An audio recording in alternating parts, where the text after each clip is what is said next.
어, 에필로그 성격의 그 사무엘하 뒷부분 21장부터 24장까지의 내용들은 일종의 후기에 해당됩니다.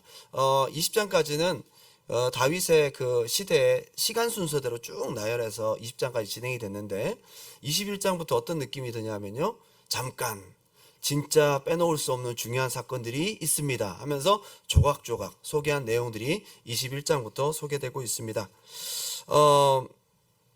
우리가 이야기가 쉽지 않아서 그렇지 굉장히 놓쳐서는 안 될 중요한 다윗 시대의 역사적 사건이 조각조각 들어가 있는 것이 21장부터 소개되고 있어요. 저자가 에필로그에 꼭 집어넣고 싶었던 중요한 한 사건의 시작을 오늘 우리가 읽은 본문에서 이렇게 시작하고 있어요. 제가 읽어드립니다. 사무엘하 21장 1절 다윗의 시대에 해를 거듭하여 3년 기근이 있으므로 다윗이 여호와 앞에 간구하매 여호와께서 이르시되 이는 사울과 피를 흘린 그의 집으로 말미암으니 그가 기브온 사람을 죽였다. 이 시대가 언젠가 학자들이 얘기하기로는 다윗의 아들 압살롬이 반란을 일으키기 전이에요. 다윗이 한참 잘 나갈 때, 그리고 다윗이 숨어있던 이 무비보셋을 찾을 당시에 예를 들면 이제 사무엘하 한 9장 정도의 내용의 그 시즌에 해당되는 그 사건이 지금 뒤에 후기의 에필로그에 들어가 있는 거거든요. 한마디로 사울의 범죄로 인해서 이스라엘에 3년 기근이 있었다는 겁니다. famine. 이 3년 동안 이 드라우트가 있었대요. 그죠? 이 3년 반에 그 비가 안 와서 난리가 났었잖아요. 그래서 막 엘리야가 막 하나님 앞에 기도하고, 그죠? 그렇게 막 갈멜산 전투를 하고 3년 반 비가 안 오니까 엄청난 사건이 있었잖아요. 그와 버금가는 사건이 다윗 시대에 있었다는 거예요. 예사로운 일은 아니다, 그죠? 그냥 있는 일 절대로 아닌 거죠.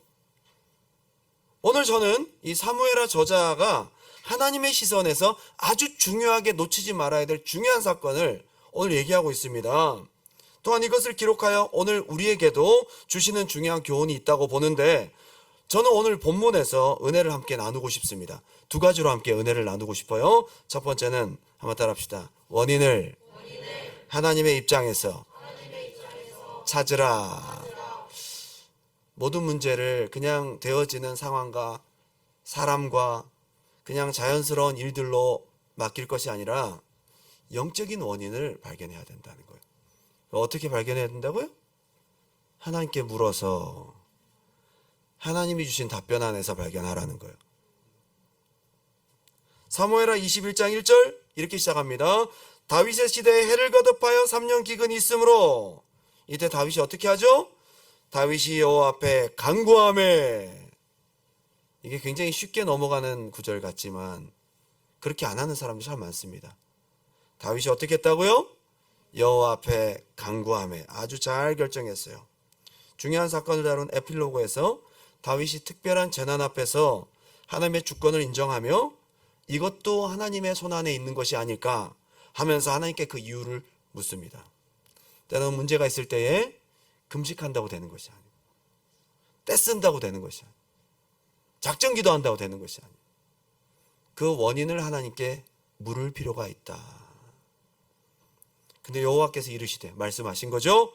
이는 사울과 피를 흘린 그의 집으로 말미암음이니 그가 기브온 사람을 죽였습니다. 이건 아마 상상도 못했을 거라고. 다윗이 여호와께 물어봐서 여호와께서 말씀하지 않았다면 이 재난이 왜 일어났는지 이유도 모르고 계속 그 고통을 겪었어야 될 수 있는 일인 거죠. 다윗이 깜짝 놀랐을 거예요. 아, 이 일 때문이었구나. 전혀 생각지 못한 답변이었을 겁니다. 하나님의 주권을 인정하고 문제가 있을 때에 인간적으로 사람의 방법으로 감정적으로 반응한 것이 아니라 하나님께 간구하며 물을 때에 하나님이 그 원인을 알려주심으로 오늘 이 중요한 에필로그의 가장 첫 번째 사건이 시작되고 있어요. 여러분, 이 교훈을 잘 생각할 수 있기 바랍니다. 사울이 기브온 족속을 대량 학살, 제노사이드 한 거죠. 기브온 족속을. 그게 수면 위로 올라옵니다. 기도함으로 하나님이 안 알려주셨으면 몰랐었고, 그 다음에 이것이 묻힐 뻔한 사실이었습니다. 때때로 우리가 중요하게 생각하지 않은 문제, 또 역사적인 오류가 하나님 앞에서는 아주 중요하게 다뤄질 때가 있거든요. 이걸 잊어버리고 지나갔을 수도 있죠. 사울이 죽음과 동시에 이 모든 일들은 역사 속에 묻혔을 내용일 수 있는 거죠. 그런데 하나님은 3년 기근을 통해 이걸 드러내십니다. 여러분, 죄는 시간이 지난다고 없어지는 것이 아니에요. 자연스럽게 모든 것이 묻혀지는 것이 아니에요. 이 기브온 족속이 누군가, 이 사람들은 사실 이방민족이라고 얘기를 하거든요. 아모리 족속. 그러니까 가나안 7족속을 한마디로 아모리 족속이라고 얘기를 했어요. 그 중에 한 족속이었어요. 예루살렘 지역에 살고 있었어요. 근데 이 사람들이 이스라엘 백성들이 들어온다는 얘기를 듣고 벌써 예사롭지가 않은 거죠. 아, 여호와께서 살아계신가 보다. 정말 바산왕 옥과 그 다음에 이 모압 족속을 다 쳐부시고 들어오는 저 요단강 넘어서 오는 저 엄청난 민족, 야훼 신이 정말 있는가 보다. 그들은 떨었습니다. 그래서 여호수아 시대 때 그들이 아는 정보를 가지고 어쩌면 속인 거죠. 하나님의 언약 안에서는 이스라엘 족속들이 그 가나안 7족속과는 절대로 화친을 맺지 말고 다 내쫓든지 죽이든지 그렇게 하라. 근데 멀리 있는 사람들과는 화친을 맺으라는 것이 하나님의 약속이었어요. 이걸 기브온 사람들이 어떻게 알아들었어. 그래서 그걸 이용합니다. 자기들이 먼 데서 온 사람들인 것처럼 떡을 곰팡이 쓸게 해서 그걸 들고 오다가 너무 먼 데서 와서 이게 다 곰팡이가 쓸었습니다. 그리고 막 옷도 낡은 옷을 입고 와서 우리가 먼 곳에서 왔습니다 라고 얘기를 하면서 여호와 앞에서 화친하자고 맹세를 한 거죠. 그때 여호수아가 사실 실수한 거죠. 여호와께 묻지 아니하고 그들과 여호와 앞에서 맹세하였더라. 실수로 맺어진 언약이든 맹세든 하나님 앞에서 맺은 언약은 파기할 수가 없는 겁니다. 그런데 이 기브온 사람들이 참 어떻게 보면 믿음이 좋았던 것 같아요. 우리가 야훼를 같이 섬기겠다고 그러면서 당신들이 시키는 일들을 우리가 심부름하겠다고, 예루살렘에 우리가 살 수 있도록 해달라고 하면서 성전을 중심으로 레위인들을 도와주는 조수 역할을 감당해요. 복된 일이죠, 그죠? 물론 뭐 레위인들이 할 수 있는 일들 중에서 아주 허드렛 일을 많이 시켰지만 하나님의 성막을 돌보고 하나님을 제사하는 일에 있어서 물기로 나르고 나무 패다 나르고 하는 일들을 하면서 레위인들 보조 역할을 했던 사람들이 기브온 족속이에요. 시간이 몇백 년이 지나면서 이방 민족들이었지만 이 사람들은 굉장히 신실한 백성들로 신앙이 성장합니다. 사울이 이 사람들을 죽인 거예요. 여기 보게 되면 사울이 이스라엘과 유다 사람들에게 열심히 있어서 이 사람들을 죽였다고 돼 있어요. 약간 히틀러처럼 게르만족의 그 단일 민족을 강조하기 위해서, 보존하기 위해서 유대인들을 대량 학살한 것처럼 우리 민족의 우월성과 우리는 선민인데 왜 너희들이 역사 속에 들어와서 이렇게 우리 민족의 단일성을 해치느냐, 우리의 언약을 더럽히느냐 아마 했을 거예요. 그죠? 나름대로는 자기가 잘한다고 한 짓인데 여호수아가 여호와 앞에서 맺었던 언약, 이것도 결국 하나님 앞에 율법이거든요. 이거를 몰랐던 거예요. 그래서 대량 학살을 감행합니다. 저는 이런 생각이 들어요.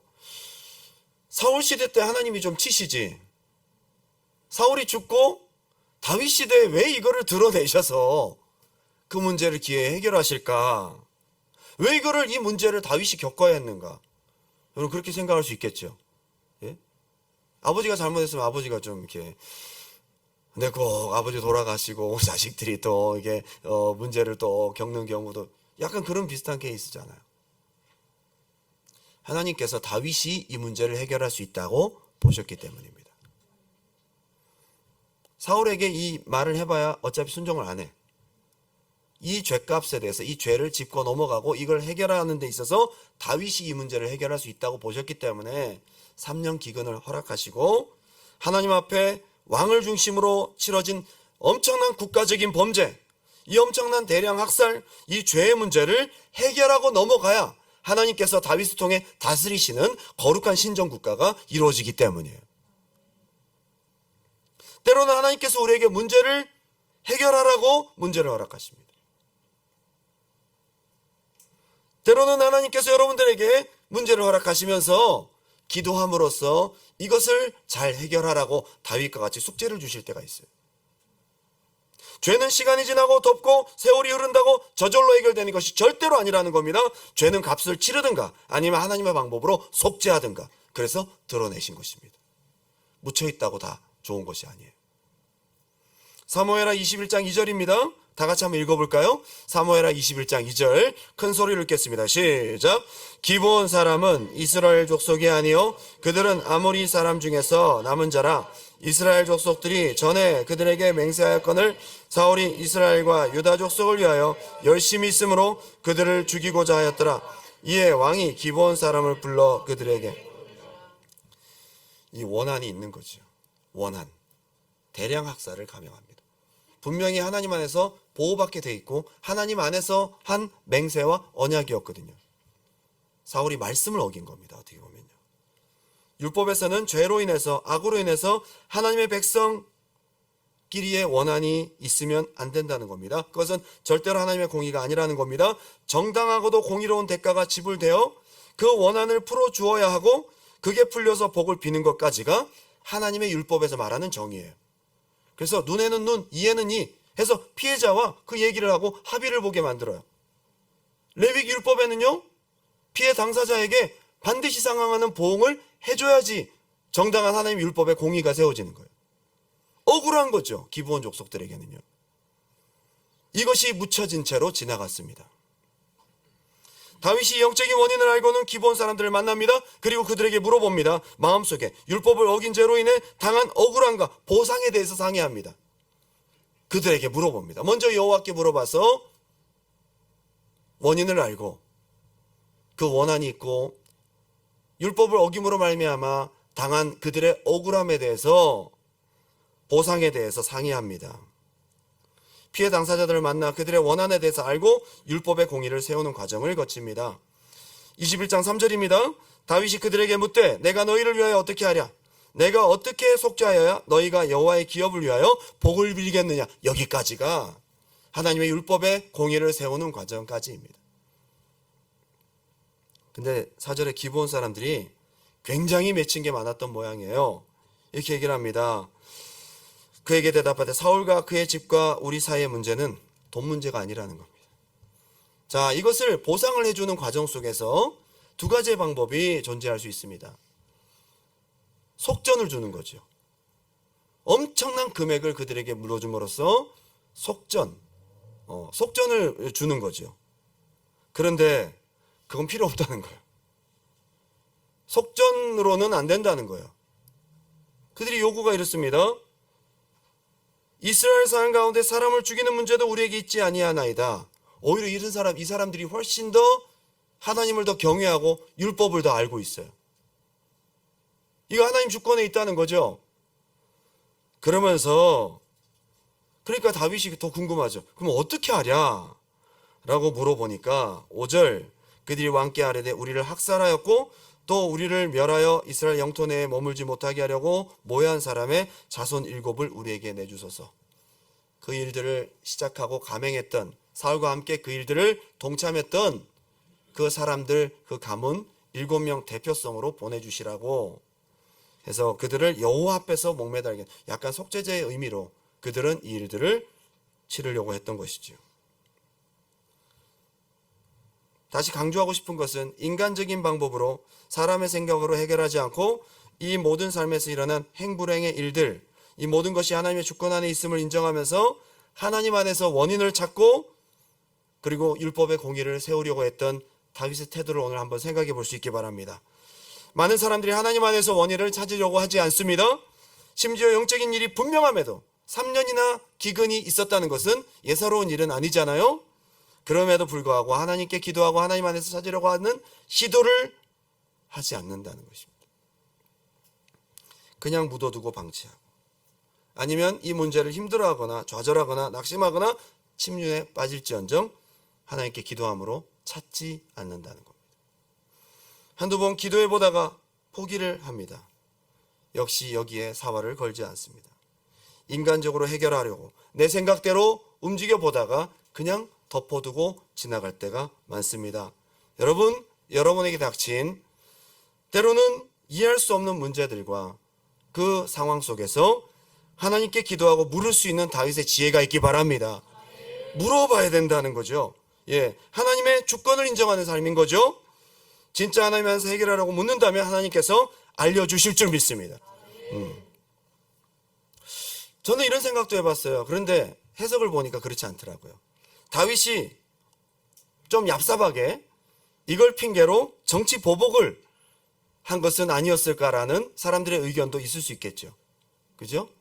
사울의 가문을, 남은 가문을 뭐 그냥 싹 정리하는 데 있어서 좋은 명분이다. 그런데 다윗은 그렇게 비열한 사람이 아닙니다. 하나님의 이름을 이용한 사람이 아닙니다. 이미 사울을 2번 이상 죽일 수 있었고 사울과 요나단의 죽음을 진실로 애곡했습니다. 그리고 무비보셋을 평생 걷어서 키웠습니다. 그리고 리스바의 소식을 듣고 마지막 장례를 치러주는 것까지. 다윗은 절대 그런 의도는 아니었습니다. 자, 그런데 2번째입니다. 한번 따라 합시다. 그 후에야 기도를 들으시니라. 전 솔직히 이 오늘 본문이 굉장히 설교하기 어려운 본문이에요. 제가 이 본문을 여러분 읽으면서도 이런 부분이 있잖아요. 7명을 내어주소서, 내어주리라 목매달아 버렸어. 이게 은혜스러운 사후 처리인가?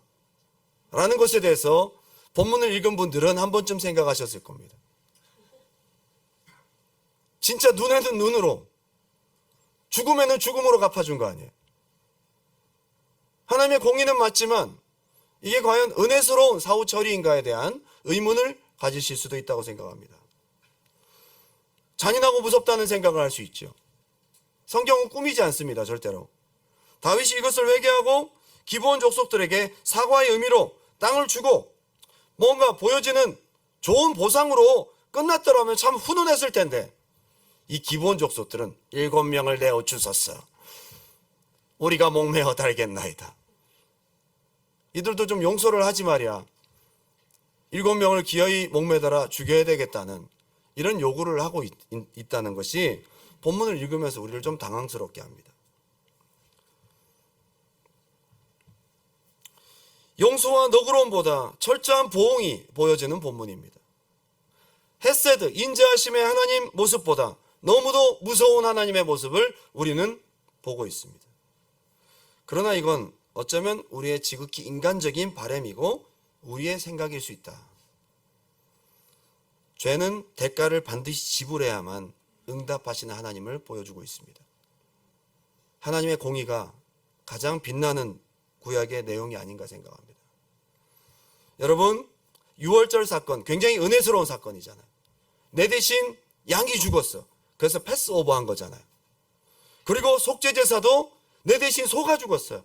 그래서 우리의 죄를 없이 하신 거잖아요. 우리가 붙들고 회개하는 예수 그리스도의 십자가 보혈도 얼마나 은혜스럽습니까? 그런데 회개조차도 하나님의 공의가 있어요. 죄를 그냥 없이 하지 않잖아요. 죄를 어떻게 하세요? 죄값을 치른 것을 하나님께서 확인하시고 그것을 우리에게 씻어주시고 용서해주시는, 회개조차도 하나님의 죄를 용납하지 않는 보응의 모습을 우리는 보게 되는 겁니다. 그게 우리에게는 굉장히 은혜스러운 사건이지만 이것 역시도 하나님의 공의와 보응을 보게 되는 것입니다. 히브리서를 보면 피 흘림이 없은즉 사함이 없느니라. 죄를 해결하시고 영적인 막힘이 풀어진 공의로운 하나님의 방법을 이 본문에서 우리에게 보여주고 있습니다. 이사야 59장 1절 다 같이 한번 읽어보겠습니다. 시작. 여호와의 손이 짧아 구원하지 못하심도 아니요 귀가 둔하여 듣지 못하심도 아니라 오직 너희 죄악이 너희와 너희 하나님 사이를 갈라놓았고 너희 죄가 그의 얼굴을 가리어서 너희에게서 듣지 않으시게 함이니라. 이는 너희 손이 피해 너희 손가락이 죄악에 더러워졌으며 너희 입술은 거짓을 말하며 너희 혀는 악독을 내밀어. 하나님께서 너희가 간절히 기도 안 해서 내 귀가 어두워서 듣지 않는 것도 아니고 손이 짧아 너희를 구원하시지 못하는 것도 아니다. 죄의 담이 가로막혔다. 죄라는 것이 하나님과 우리 사이의 담이라는 거죠. 근데 이것은 신약에서도 굉장히 중요한 의미로 새롭게 해석되고 있습니다. 마태복음 18장 15절 내 형제가 죄를 범하거든 가서 너와 그 사람과만 상대하여 공고하라. 만일 들으면 네가 내 형제를 얻은 것이요 만일 듣지 않으면 한두 사람을 데리고 와서 두세 증인의 입으로 말마다 확증하게 하라. 만일 그들의 말도 듣지 않거든 교회의 말하고 교회의 말도 듣지 않거든 이방인과 세리와 같이 여기라. 이 내용이 뭡니까? 관계가 끊어지지 않도록 할 수 있는 노력은 최대한 다하라는 거죠. 막히지 않도록 할 수 있는 노력은 최대한 다하라는 것이죠. 진실로 너희에게로 노니 무엇이든지 너희가 땅에서 매면 하늘에서 매일 것이요 무엇이든지 땅에서 풀면 하늘에서도 풀리리라. 이 얘기가 지금 그 내용 바로 뒤에 나와요. 그래서 더 놀라운 것은 19절 진실로 다시 너희에게로 노니 너희 중에 두세 사람이 땅에서 합심하여 무엇이든지 구하면 하늘에 계신 내 아버지께서 그들을 위하여 이루게 하시리라. 화목과 응답을 말하고 있습니다. 너희가 예배하러 왔을 때에 형제에게 원망 들을 만한 일이 생각나거든 풀고 와라. 먼저 풀고 와라. 그래야 하늘도 열릴 거다. 특별히 20절에 두세 사람이 내 이름으로 모인 곳에는 나도 그들 중에 있느니라. 저는 여기서 또 한 가지 생각을 하게 됩니다. 게다가 왜 아버지 사울의 죄를 그 자식들이 죽음으로써 갚는가? 이것을 언뜻 생각해 보면 출애굽기 20장에 아비의 죄를 갚되 3, 4대에 이르게 하거니와, 근데 그 아들들이 죄가 하나도 없는데 3, 4대 이르는 것도 이것도 참 공의롭다고 생각할 수는 없습니다. 그죠? 여기 에스겔서에 분명히 이렇게 얘기를 하고 있어요. 18장 1절에 또 여호와의 말씀이 내게 임하여 이르시되 너희가 이스라엘 땅에 관한 속담이 이르기를 아버지가 신포도를 먹었으므로 그의 아들의 이가 시다고 하면 어찌 됨이냐. 아버지가 시면 아버지만 신 거지 왜 아들이 시다고 얘기를 하냐. 그죠? 그게 맞는 얘기죠. 3절 주 여호와의 말씀이니라 내가 나의 삶을 두고 맹세하노니 너희가 이스라엘 가운데서 다시는 이 속담을 쓰지 못하게 하리라. 모든 영혼이 다 내게 속한지라 아버지의 영혼이 내게 속한 같이 그의 아들의 영혼도 내게 속하였나니 범죄하는 그 영혼이 죽는다는 거예요. 아버지가 죄를 지어서 아들이 대신 죽는 건 없다는 거죠. 각각 심판을 받는다는 것이죠. 그런 정신에서 볼 때는 오늘 사울의 범죄를 그 아들들에게 돌린 것 자체가 조금 부당하게 보여집니다. 그런데 여기서 우리가 분명히 알아야 될 것은 사울이 기브온 족속을 무차별 죽일 때에 그 악행에 함께 가담했던 사람들이었다라는 의견이 지배적입니다. 이 아들들은 아버지 사울과 함께 직접 그 일을 가담했다는 것이죠. 히틀러가 무고한 유대인들을 무차별 학살할 때 함께 가담했던 친구 또는 친척, 기브온 족속이 대표성으로 그들을 요구한 것을 보면 아무 잘못도 없는데 사울의 죄를 담당시킨 것이 아니라 이들도 기브온 족속을 토벌하는 토벌 작전에 동원되었던 사람들인 거죠. 그래서 기브온 족속이 얘기한 것은 그 일에 모해하고 가담한 사람 7명을 보내달라라고 했던 것입니다. 아버지의 죄값으로 받은 것이 아니라는 거예요. 자기의 죄로 받은 것이라는 거예요. 곡식 베는 첫날 곧 보리를 베기 시작하던 때에 이 일들이 시작되었습니다. 보리 베는 시작점은 바로 추수의 때입니다. 여러분 3년 동안 기근이 있는 동안 어떻게 추수를 했겠어요? 바로 하나님께서 때를 따라 회복을 약속하신 시작점이 그때가 되었다. 오늘 우리가 읽었던 본문 다윗이 하나님께 물어봐서 응답을 받지 않았다면 별 문제가 아니게 보일 수 있는, 역사 속에 묻힐 수 있는 문제였을 수 있습니다. 그런데 하나님 보시기에는 굉장히 큰 문제다. 하나님 보실 때 여러분에게 굉장히 큰 문제가 있을 수 있습니다. 그것을 내 생각으로 알 수 없는 부분들, 그것을 하나님께 묻고 막힌 것을 영적으로 분별하여 오늘 다윗 시대 때 있었던 이 에필로그의 중요한 사건처럼 해결받는 오늘 밤이 되기 바랍니다. 그 교훈을 우리에게 주시려고 다소 끔찍하고도 무서운 본문을 우리 후손들에게 소개하고 있습니다. 저자는요. 오늘 당신에게 있어서 하늘문이 닫힌, 하나님 앞에 걸린 기브온의 문제는 무엇입니까? 오늘 이 밤에 그것을 발견할 수 있기 바라요. 그것을.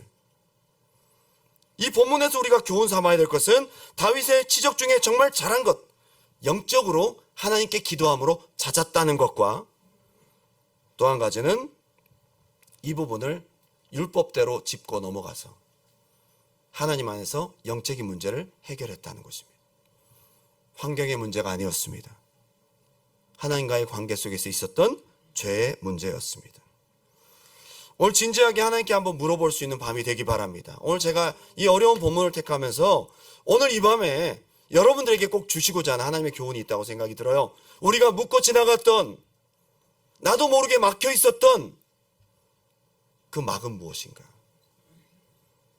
오늘 이 밤에 하나님께 진지하게 물어보고 성령께서 여러분들에게 답변을 주시기 바랍니다. 오늘 그 시간이 돼야 될 줄 믿습니다. 참 보면 한국 사람들이요, 대수롭지 않게 사주팔자를 봐요. 권사님도 사주팔자를 봐요. 전 보러 가고 말이죠. 기도하다 응답 안 받으면 전 보러 가요. 전 보러 가면 속 시원하게 응답을 주거든요. 돈만 내면.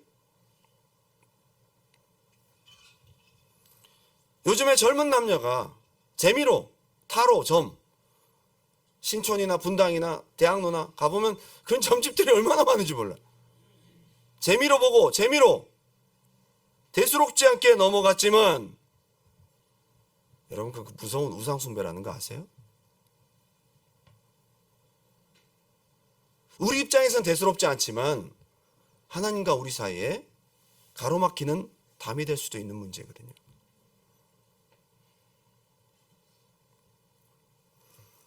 회개하지 않은 음란의 문제.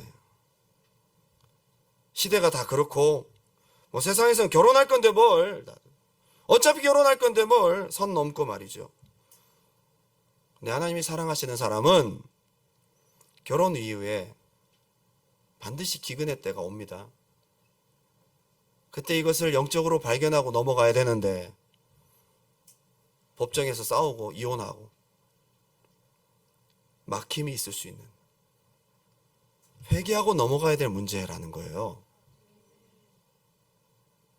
이건 이그젬플이지만 우리가 다윗 시대 때도 몰랐던 그 엄청난 사건들이 하나님이 공개하시지 않았으면 몰랐을 거 아니에요.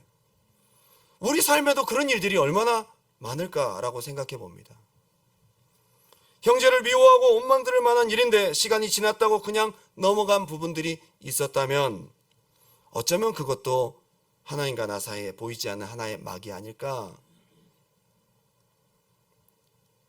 신앙의 성장이 없고 성령의 은혜와 감동과 기름 부으심이 어느 순간 끊어져 왜 이렇게 기도해도 응답이 없을까에 대한 부분들, 여러분들에게 비가 내리지 않는 영적인 기근의 현상들이 여러분 심령 속에 있다면, 은혜 받는 거는 어쩌다 한 번씩 있는 일이야, 은혜 받는 게 쉬운 일이 아니라고 합리화할 것이 아니라 왜 비가 오지 않는지를 오늘 하나님께 물어볼 수 있기 바랍니다.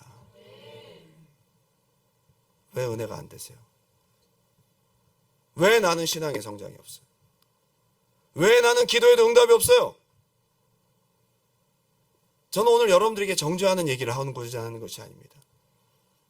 어쩌면 이 부분도 보이지 않는 벽이 있는 것은 아닐까, 한 번쯤은 물어보고 해결해야 될 문제라는 것입니다. 기도하고 몸부림치며 영적인 원인을 찾아야죠. 한두 번 기도해보고 포기할 것이 아니라 하나님이 은혜 주셔야 살잖아요. 다윗이 그냥 그렇게 기도한 것으로 나오지만 이 답변을 얻기까지 몸부림쳤던 그런 다윗의 모습이 있었을 것입니다. 열심히 기도하고 노력하는데도 왜 하나님이 나에게 주신 축복이 자꾸만 가로막히지?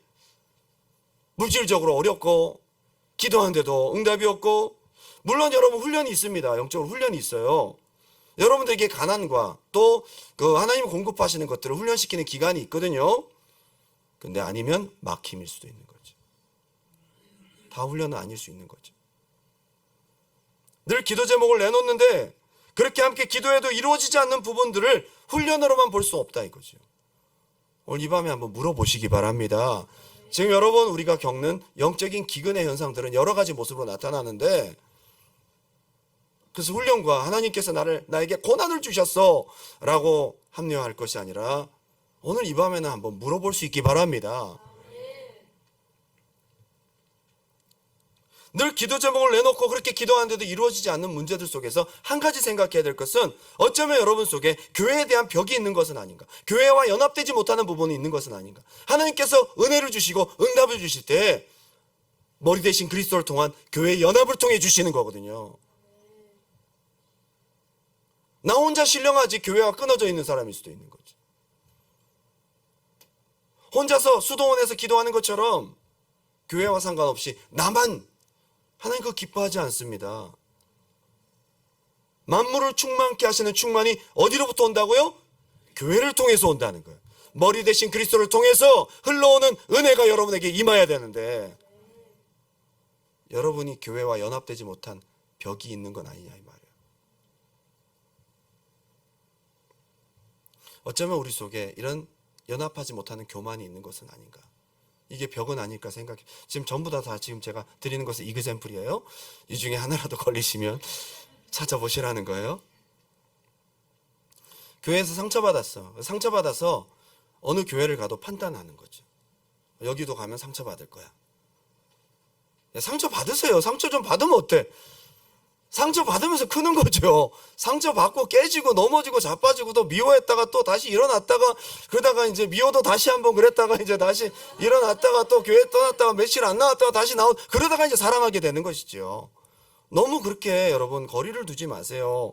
또 상처받을까봐 겉돌고 연합하지 못하고 그게 어쩌면 여러분들에게 은혜를 가로막는 벽이 될 수도 있다는 거예요. 마태복음 7장에 비판을 받지 아니하거든 비판하지 말아라. 지체들 사이에 공동체에서 여러분들이 비판하지 않길 바랍니다. 비판은 여러분 스스로 만든 벽이에요. 여러분이 친 벽이에요. 비판이라는 말씀을 주신 다음에 너희가 헤아리는 그 헤아림으로 헤아림을 받을 거다.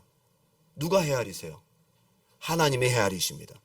놀랍게도 마태복음 6장에 기도, 주기도문이 들어가 있는 기도에 대한 얘기를, 마태복음 6장은 기도장이에요. 그리고 갑자기 7장 1절에 비판하지 말래.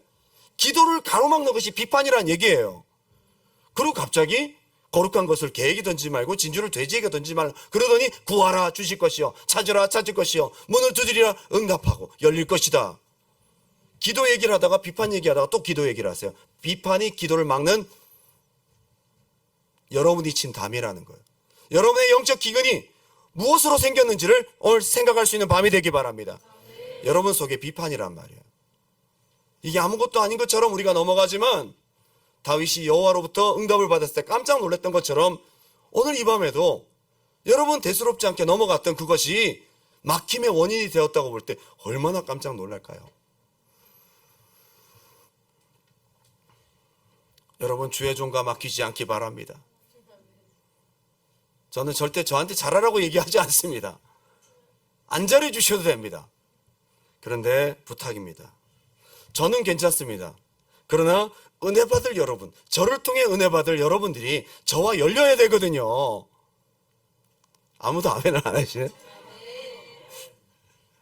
이런 얘기 하려면 좀 그래요. 약간 이런 얘기는 진짜 좀 안 하고 싶은데 하나님 말씀을 주셨어. 이거 주셨어. 이게 주셨어.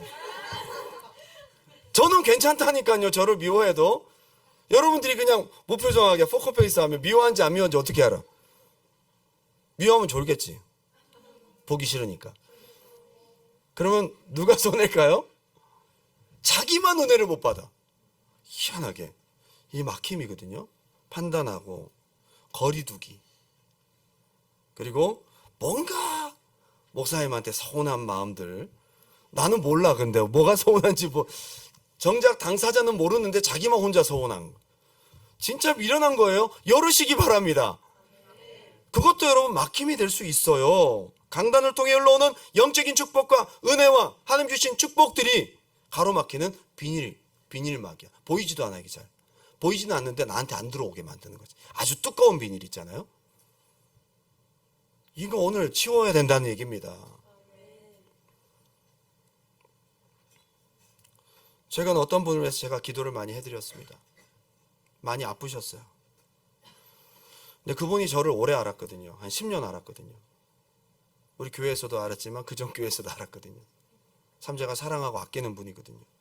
늘 참 마음으로 함께 했던 분이고 지금도 함께 하고 있고, 근데 이분이 아프고 아프면서 뭔가 하나님과의 어떤 이 영적인 기근의 상황 속에서 자기가 평상시에 생각하지 못했던 깊은 것들이 이것도 잘못했구나, 저것도 잘못이 아닌가, 하나님 막 발견하게 해주시는 겁니다. 그걸 죄라고 생각하기에는, 제가 보기에는 너무 대수롭지 않은 거예요. 집사님 괜찮아요, 그게 뭐. 근데 그분은 그분과 하나님과의 관계 속에서 더 깊은 것들을 발견한 거예요. 목사님, 제가 목사님 오랫동안 봐서 그런지 목사님이 어리다고 생각했어요. 오랫동안 생각해서 그런지 그냥 친근한 거죠. 나쁜 게 아니잖아요. 저는 젊게 봐주셔서 감사합니다. 저는 그럴 판이야. 그분은 그분 나름대로 이 부분도 내가 하나님의 세운 중, 하나님이 저분을 통해 주시는 은혜를 나도 모르게 내가 가볍게 생각할 수 있었겠구나, 이것까지 회개하더라고요. 저는 그분이 복이라고 생각이 들어요. 여러분, 하나님 안에 들어가면요, 대수롭지 않게 막힌 것들이 되게 많아. 이것 때문에 3년 동안 비가 안 온다고요. 오늘 이 밤에 다윗처럼 발견할 수 있기 바랍니다.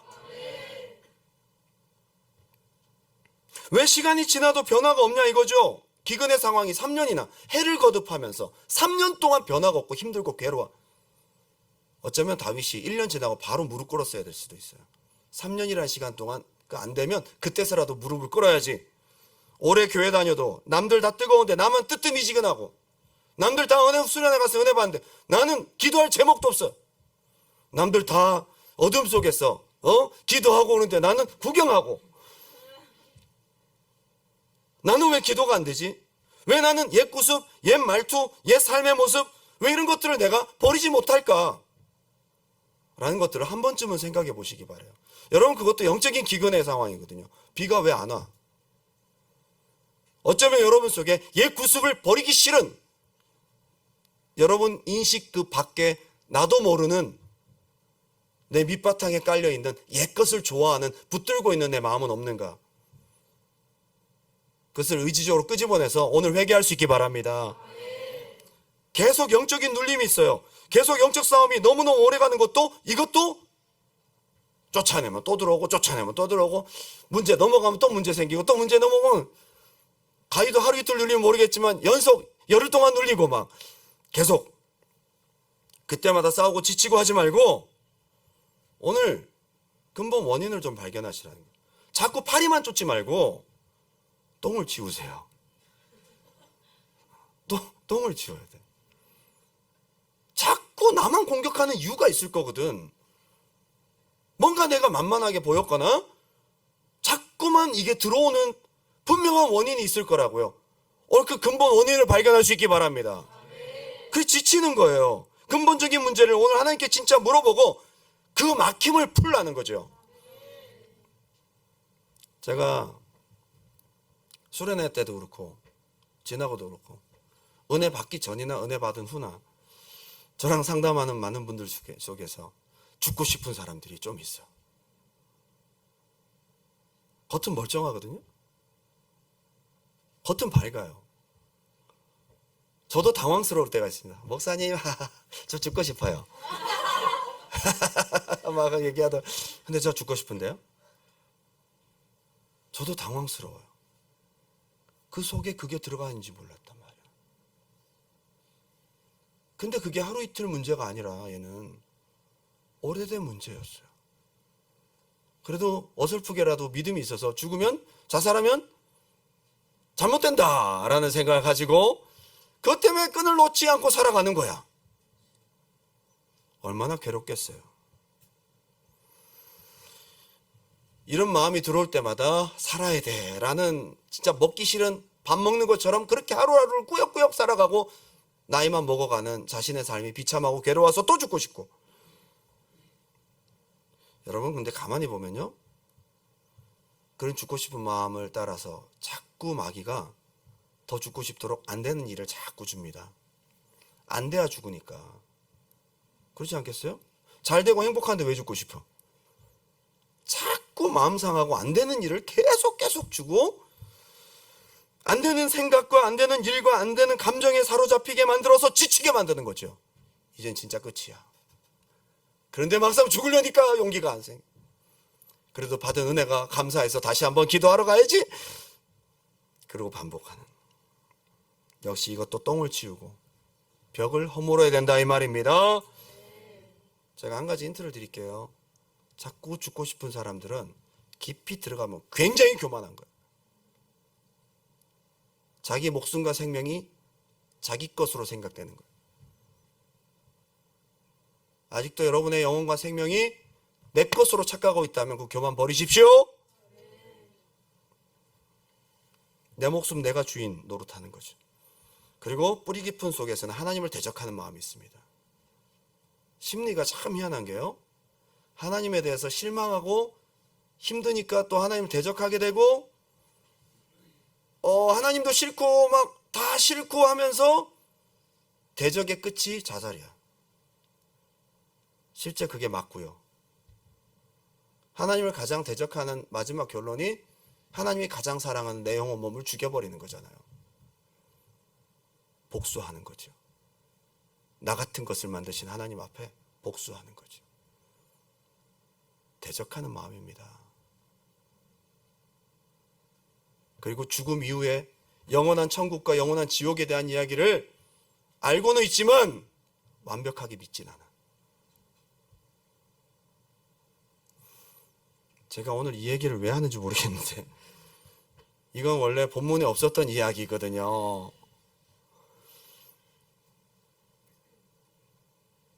여러분들이 오늘 이 밤에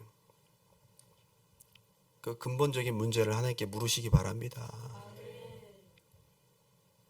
오늘 우리가 짧게 지나가는 본문이었지만 이 본문이 좀 읽기에는 좀 힘든 본문이겠지만 이 처리 과정과 다윗의 지혜를 가만히 보십시오.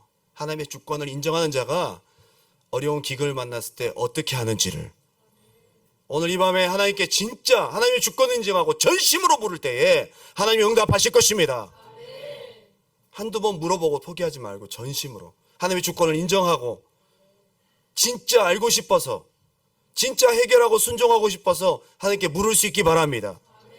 그래서 하나님의 응답하시면 다윗과 같이 진행하셔야 된다.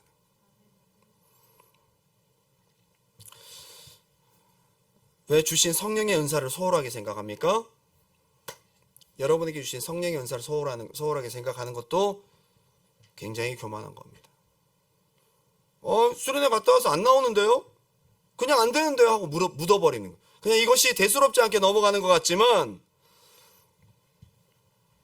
이것이 영적인 예민함도 잃어버리고 성령님과의 관계도 불순종으로 막아버리고 하나님께서 더 큰 은혜를 주실 것에 대한 기대감도 벽으로 막아버리는 아주 무서운, 점점 영적 감각도 무뎌지고 은혜를 받았어도 금방 다시 옛날로 돌아가게 되는 모습입니다. 나도 모르게 성령님을 소홀하게 생각하고 그분이 주신 선물도 나도 모르게 귀하게 생각되지 않는 교만하고 악한 마음, 영적인 것을 우선하지 않고 하나님 내게 주신 보이지 않는 은혜들을 크게 여기지 못하는 교만은 아닐까. 오늘 이 밤에 생각해 볼 수 있기 바랍니다. 제가 오늘 많은 이그젬플들을 예를 들었습니다. 오늘 본문도 그렇고 설교도 너무 우울하신가요?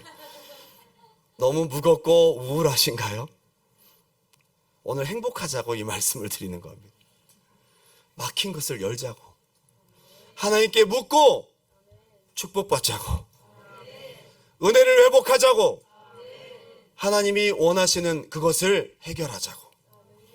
그래서 하나님 주신 축복을, 단비를, 은혜를 받자고 저는 여러분들에게 이렇게 말씀을 드립니다. 늘 나는 그렇게 살아왔고 별거 아니라고 생각하고 그렇게 문제 삼지 않았는데, 특별히 악감정이 있었던 것도 아닌데 나도 모르게 나의 인식의 바탕에 나도 모르게 깔려있는 오래된 정서와 마인드 속에 묻혀있는 하나님이 기뻐하지 않는 죄악들의 모습들을 이 밤에 하나님께 묻고 끄집어내어서 회개하고 해결할 수 있기를 주님의 이름으로 축원합니다. 마지막 본문 읽고 마칩니다. 사무엘하 21장 13절 14절 다 같이 읽고 우리가 마칩니다. 큰 소리로 한번 읽겠습니다. 사무엘하 21장 13절 시작.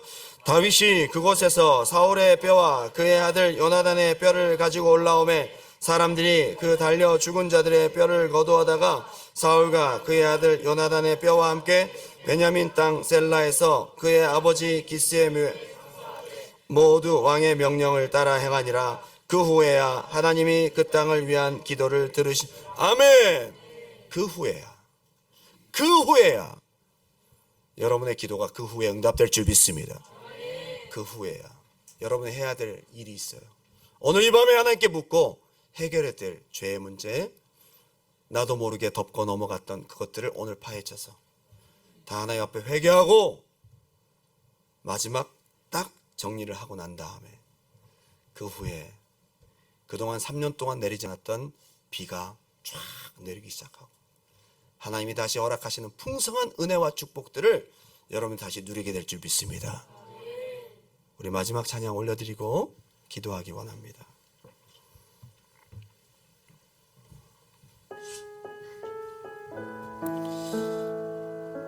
저는 나무에 매어 달린 그 7사람을 생각해 봅니다. 오늘날 해결해야 될 우리의 죄의 문제, 대신 죽은 7사람의 모습, 그것이 오늘날 우리에게는 예수 그리스도의 십자가로 대비됩니다.